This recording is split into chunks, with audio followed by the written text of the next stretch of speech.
We streamed the entire NFL draft, and we're about to show you a compilation of all the best bits right now.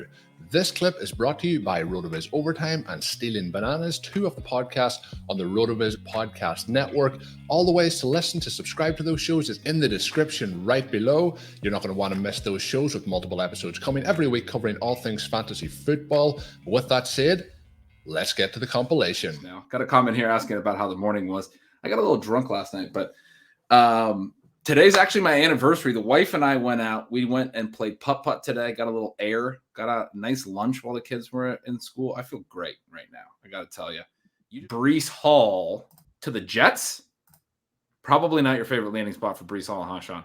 It's not, because my point, I think they're going to throw very effectively. This isn't a real. Are you kidding, Bullock? Somebody tell me he's kidding. He's saying it's Kenneth Walker at 41. Oh my God. It's actually Kenneth Walker to Seattle. Sean, this was a great show. Thank you all for tuning in. It's been a lot of fun. I will see you guys next week. Ben wants you to subscribe to the channel before he leaves. Sean, I told you I'd stay sober for this stream. We're 9 picks in, and I'm going to need a beer. They are confirming it. The Seahawks just took Kenneth Walker. We have been joking. This is insane. This is like you. So you don't want to just go right into the idea of talking about what Kenneth Walker's effect on Rachaad Penny is? You can. You're welcome to. This is too much. They took the edge rusher and the running back that we said that they would as a joke. I don't know how much we want to swear on this RotoViz stream. That's the only reason I haven't sworn yet. Wow. They literally did the bit.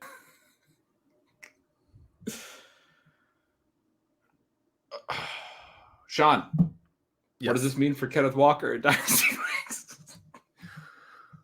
I'm seeing Chiefs go Sky Moore. Boom. Sky to the Chiefs. All right, Ben, hold down the fort. I'll be back. We got something coming up with Sean. That was the first good thing that has happened in this second round. And now we have Sky Moore to the Chiefs.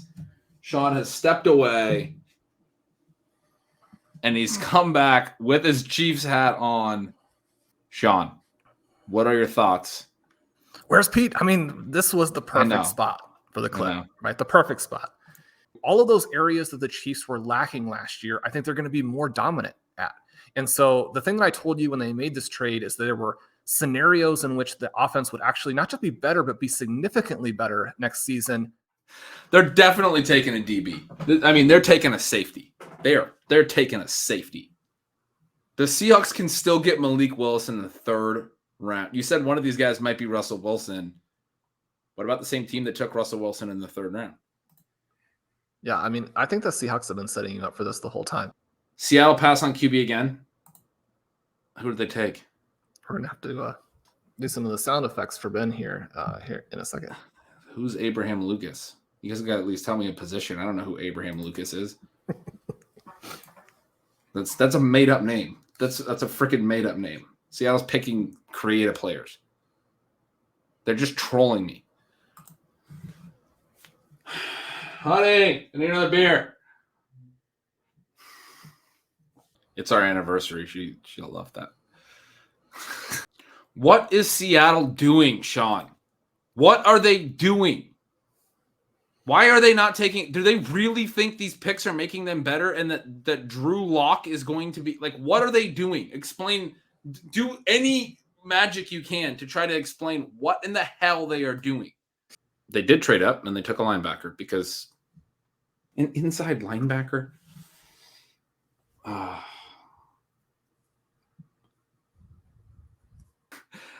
Well, we got a couple newcomers onto the stream. Well, there goes Dricko, but he'll be back. Pat Crane joins us. How you doing, buddy? Good. How you guys doing? I'm melting down a little bit. I'm not gonna lie. The Seahawks are driving me insane. I mean, let's talk about the Chiefs. Let's talk about Sean's Chiefs. That's I had to apologize for the highlight takes yesterday, Pat. What about that? Oh yeah. Are you excited? Yeah. We started mentioning him immediately in the 106 range. Is that where you got him, or is that not optimistic enough? I mean, I've got a 104 where it's already crossing my mind. I'll tell you what, when you're at the 103, I'm thinking about trading down. I'm gonna 103 and the 104 looks like a pretty nice trade down spot. Really, I mean, anywhere in the early part of the draft looks like a trade down spot if you can get someone to bite. I'll probably sit tight and take Sky Moore at the 104 in some drafts. It's gonna be very annoying, but the narrative in like 4 days is gonna be like, listen, it was nice. We had a nice run with Penny, but he's dead now, and we need to get over that. Kenneth Walker's a stud. This is his backfield. I'm not saying I believe this, but I'm just saying Walker's going to go higher. What did you think about bumming you guys out? I mean, I think that he'll emerge as a pass catching back, but now in Seattle, in 2025, it's going to be one of the worst spots to have that emergence, right? So now you got the double question, and that part of it isn't ideal. I've been telling Ben that you can't ever get sad about having a star go to your team. From a real football sense, how insanely stupid / how hilarious Seattle committing to the bit is this? Well, I have to defend Seattle a little bit because Willis is still on the board. Like they just passed on him again for another tackle. Okay. No, I tried to defend you, Seattle. I tried. I didn't know you'd passed again. Third round. They got back to the third round and had another shot. I don't know. It's like old man shakes fist at cloud or whatever. Like they're going out the way they want to go out. Yeah, this is like a Clint Eastwood movie. This is like Gran Torino. Yes, you know what I mean? Yes, this is Pete Carroll's Gran Torino moment. Yes. He's getting his Kenneth Walker. He's going in and he's gonna pull out his hand. Oh, it's not a gun, and then he gets shot and he falls. This is spoilers for Gran Torino. He falls like this, very classic Jesus motif. Anyway, that's what Pete Carroll's imagining when he drafted Kenneth Walker. He's going out on top. I mean, that is a beautiful analogy. I got to tweet it out right now. So, Pat, on a much more enthusiastic / your boy, perhaps disappointing note at the same time for Albert O. Not every fantasy relevant tight end, of course, is going to be in that mold. We see our Dalton Schultzes, our Dawson Knoxes, like those types of guys, but Dallas Goedert, Mark Andrews, Travis Kelce before he got old, George Kittle, like those guys can actually, Darren Waller, obviously, they can stretch the seam. I think that's one of the key things to look for in a fantasy tight end. And a lot of these guys, it's no fun for the most part to draft tight ends because they like even the Cole Kmets who hit like great, he's a starter. Please give me anyone else. And like also, I really hope that Russ Wilson has some say here.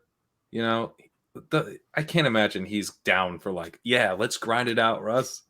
let's establish it. It's like, what? No. What he wanted all those years happens again. Was he going to come in there and just tell Javonte, like, I don't even care if you like win and Melvin Gordon gets no touches. It's going to all be audibles. Yeah, it's like, it doesn't matter we re-sign Melvin because neither of you's ever touching the ball. The Titans just traded up and drafted Malik Willis. The Titans did? Yes. We got that in the chat here. And I saw that it was a trade up. It does feel a little Jordan Lovey, where, they're like, oh, we're setting ourselves up. In a couple years, we'll move on from this guy. It'll be 2 years, but then we'll probably move on from him. And then, like, after this year, they're like, listen, Ryan, we really don't want you to leave after the year. What can we do? We're so sorry we took Malik. I am at some point this season going to get assigned a Seattle Seahawks NFL football game to watch and cover and blurb.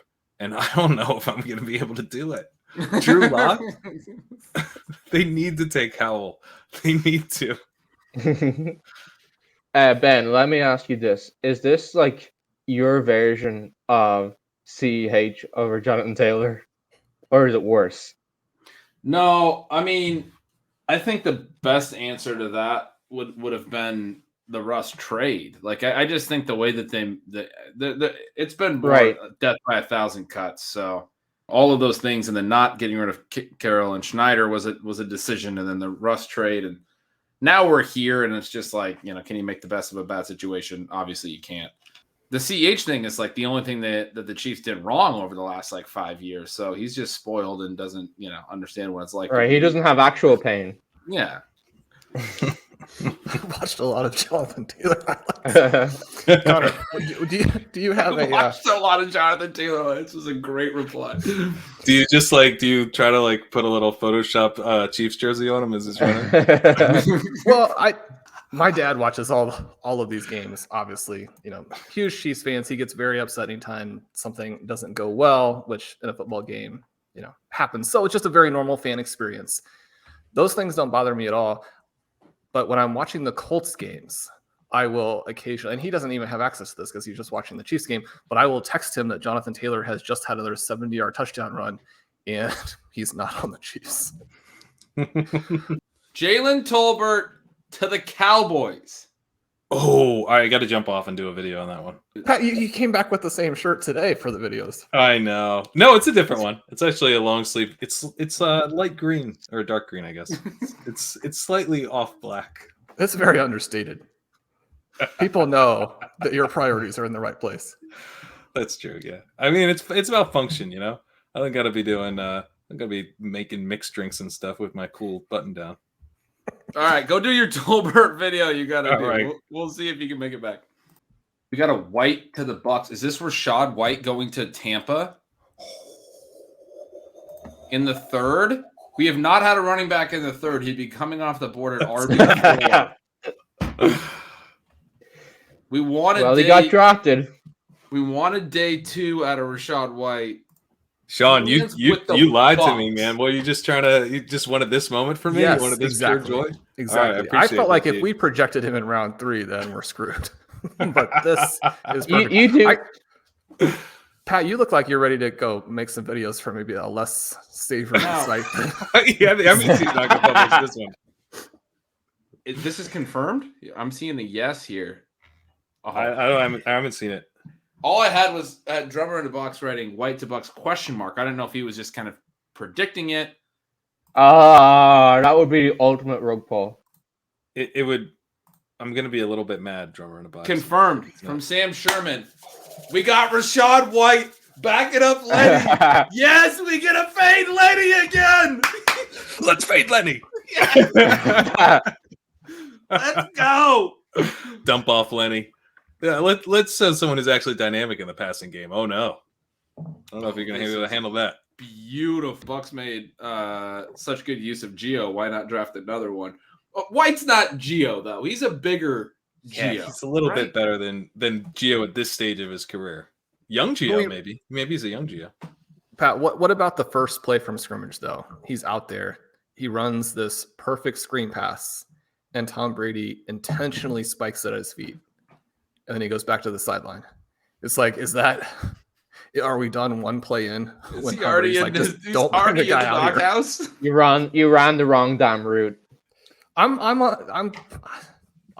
convinced. I'm gonna go to my deathbed that Ronald Jones was running those routes to the right depth. I have an incredibly high tolerance for drafting people that Tom Brady hates. So I'm not gonna have any issues wading into this water. Blair's comments on that are, I love White. I just know the Bucs will ruin him, and you should know better, Pat, which is fantastic. I mean, we have done this with Rojo. I'm ready to get hurt again. I'm ready. It was pretty profitable one of those seasons. It was the 2020 season was pretty good. So we'll get one of the 4. We'll have a 25% hit rate on these seasons. The draft capital's the thing. Like, I was worried he was going to be a 6th round pick or something. This is a big deal. This is huge. So Rachaad White over James Cook. Rachaad White over Kenneth Walker. Can we get there? We can get there by taking Rachaad White at like the 201 and like never taking Kenneth Walker at the 104, and we'll just have full exposure. Yes. And we don't have to do the hot take, but we'll just quietly have bags packed of one and not the other. I love it. Not a lot evidence-based that would suggest that take is correct. But what David Bell to the Browns. I was going to actually say that because that's that's a team that I had on the desperation list wide receiver wise. And when you guys were talking Jarvis Landry, he's our Jarvis Landry comp. He's the new Jarvis Landry. Yeah. I feel like that's the most common comp I've heard from him. So that's really interesting. Let's go Keenan Allen. Let's take it up a notch. Yeah. So the Browns have the new Keenan Allen. Day 2 capital. He sneaks in here. Yeah, he could play like a big slot role from early on, I would think. I mean, I guess it would be Cooper, DPJ, and him and 3 wide receiver sets. That's interesting. The Workout Explorer has, when we talk about David Bell, not athletic enough to play in the NFL, but one of his top athletic comps is Anquan Bolden, who did play in the NFL and was pretty decent as a rookie. Sam, are you going to give Anquan Bolden 2022 is David Bell? I'll leave that hot take for you, Sean. But yeah, why not? The Seahawks will get a pick again. They're fourth. If they pass on Sam Howell at 4:04 tomorrow's stream, I'm gonna start throwing stuff. But Ben, I mean, your guys, they want the low ceiling veteran quarterback. I mean, they're set on Garoppolo or Mayfield, wouldn't you say? I mean, there was a really interesting quote from John Schneider that said the head coach and the quarterback are the 2 most important people in the building, and basically said that fit has to be right. And so the impression that I got from that was Pete Carroll doesn't like the personalities of some of these quarterbacks, which is great. I mean, you got along with Russell Wilson so well that you drove him insane. Russell Wilson, the guy who's like a freaking robot, you still drove him to demand a trade and leave. And now apparently the only guys in the league you get along with are Drew Lock and Geno Smith. Like Geno Smith got punched. Drew Lock is notably a little bit weird. You know, he was like rapping on the sideline. I mean, how is Drew Lock and Geno Smith the guys that Pete Carroll really jives with? Are they just crazy enough? What is going on? What is going on? Like, why does the quarterback need to get along with Pete Carroll so much? And why is Drew Lock and Geno Smith the only ones that apparently seem to? It was already comical, but we are beyond the pale at this point that they got these extra picks from the Russell Wilson trade and didn't. Again, we don't think these quarterbacks are surefire future Pro Bowlers or very good. Seattle doesn't have the answer at quarterback on their roster. They just got another chance at a very low-cost opportunity to find out, to just bring him into training camp, see him in the preseason, definitely play him during the season, because you're going to find out pretty quick that Drew Lock sucks. In my mind, there is zero justification for not taking the opportunity because of the potential payoff. It's the probabilistic thinking. You don't know better than you. Like, Seattle has proven for many, many years, they do not know better than anyone else in terms of prospects. They love to overdraft guys. They bust. They're not, evil geniuses. A lot of people in Seattle tell themselves it's easy to tell yourself the team knows something you don't. We have a ton of evidence that they do not know anything at all. They're just drawing straws. I agree, Ben. Like, we talked about these quarterbacks being potentially back end of the first round or first round picks, and then the second round goes by, third round goes by. There's absolutely no real cost associated in the fourth round. But we're getting some comments in as well that you sound pissed off with the Seahawks, and the second one that came through was that maybe you forgot that they have Drew Lock, which did get a laugh out of me. But we are going to brighten up your day, Ben. We have Michael Dubner coming on right now, and just before Michael comes on, anyone who's watching, do hit that like button and hit the subscribe button. We would really appreciate that. But let's get Mr. Dubner on the stream here. How are we doing today, Michael? Well, I'm not so sure I'm going to be brightening up Ben's day, because I'm the constant reminder that A.J. Brown is now the Eagle. Will I kick him out, Ben? Will I put him off the stream? Yeah, I mean, I feel like we've had, we always say it's the craziest off-season yet, and I feel like this truly has been. And now that we've had the draft, that's only really just magnified how crazy it's been. It's been a lot to digest now over the past 2 or 3 days.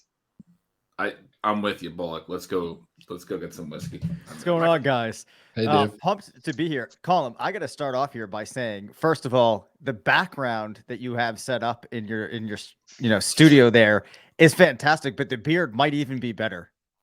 Yeah, I don't know. Look at that glorious beard. We'll see. You're making me blush now, Dave. You're making me blush. Yeah. We'll move on to the draft again. Okay.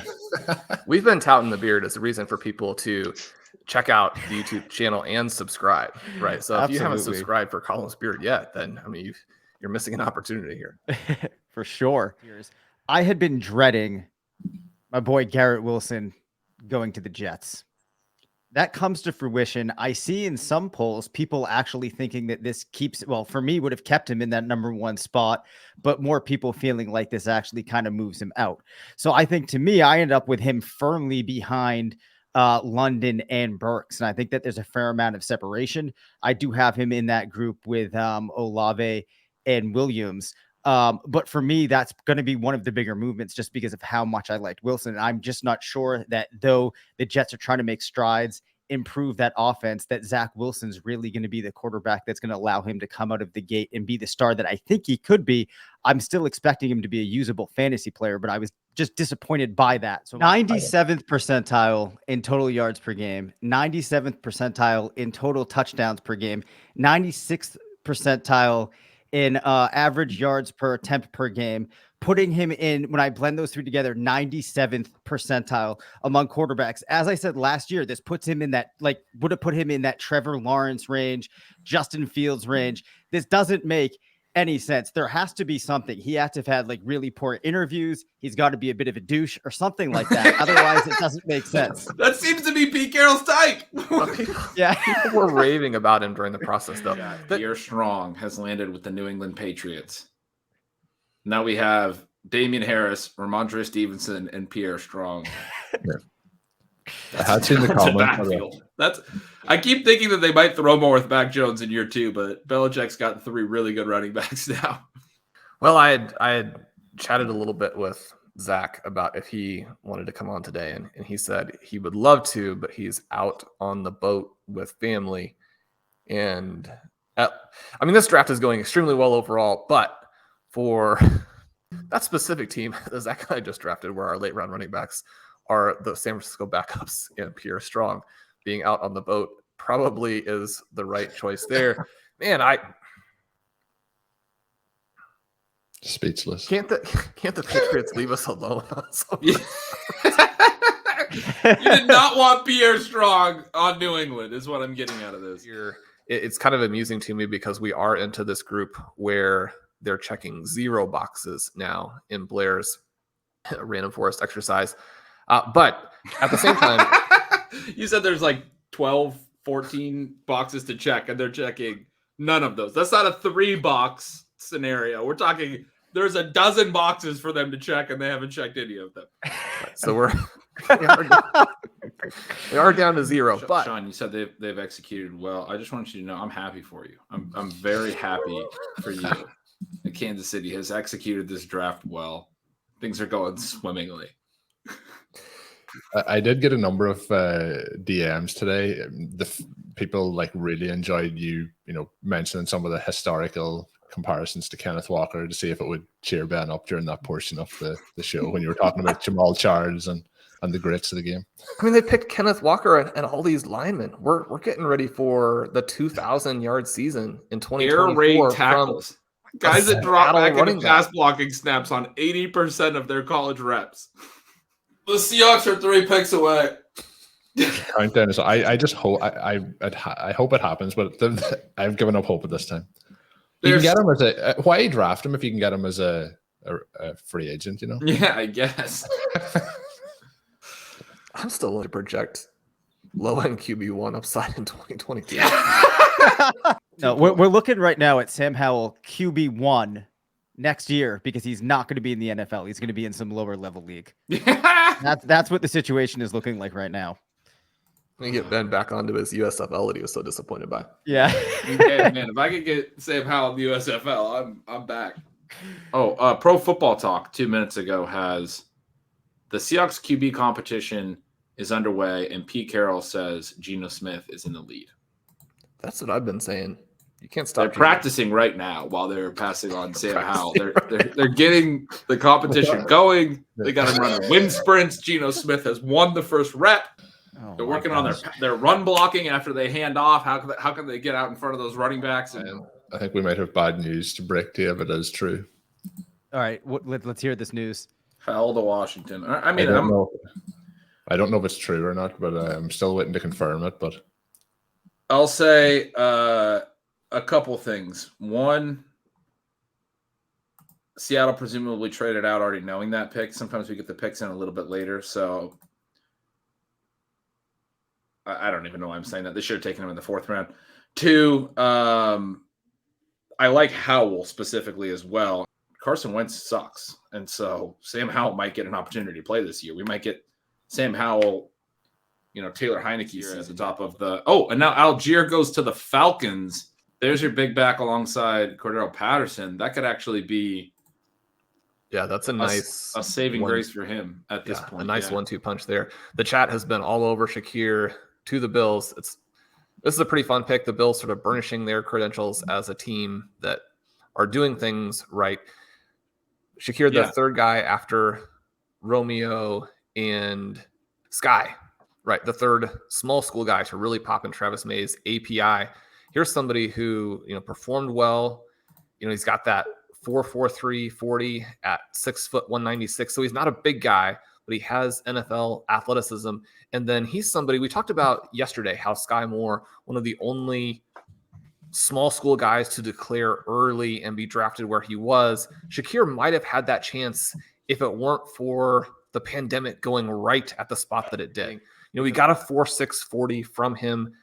That couldn't have helped. I'm sure there were folks, when you look at his sort of runaway rumble type of runs that are fun plays at all football levels, but you get a little bit of that John Riggins almost element to it. We had to throw that in there because the Lynn Swan stuff on day one was so fun for Davis. John Riggins is the new comp. I love it.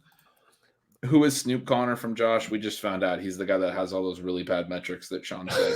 But I was with you. I have no idea who Snoop Connor is either. This took me a minute, but this is maybe one of the funniest comments I've seen. The Texans are simply having one of the best drafts in the NFL right now. They drafted what seems to be at least 6 day one starters. It's true. When you have a roster that doesn't mean they're good. Any pick is a day one starter. I see it also coming from the Laramie Tunsil fan page. So yeah, could be even though the bad running back pick and the bad receiver pick are day one starters on that roster. Shortly, we've been on for 4 more hours here. I don't want Ben to think that he is not just in severance, but in sort of the real version where they're doing some fairly unkind things to these folks when they are in their work consciousnesses. We don't want to get to that point with Ben. We were hoping to stay on until Justin Ross was picked, but at some point we may have to call it. But I'm still willing to see what plays out. What do we get? Sean, Tyler Beatty to the Ravens. Perfect. The J.K. Dobbins. Now it's Tyler Beatty in there. I kind of like that. We can have both guys. Both guys. Now they're going to take your pick. They're going to run take Tyler Beatty in the 3rd round of our rookie draft. Can we do a new one? What pick are you swapping out here? Any of them? Jelani Woods. I really hope you enjoyed that podcast clip. It was a lot of fun live streaming the draft. All the ways to listen to Stealing Bananas and RotoViz Overtime are in the description down below this video. Make sure you head on over and subscribe on your favorite podcast player with multiple episodes coming every week. You're not going to want to miss that fantasy football content from Shawn Siegele, Ben Gretch, and myself. Of course, make sure you have subscribed to the RotoViz YouTube channel. You'll be able to get all our content as soon as it comes out. And until we're back with more videos, have a good one.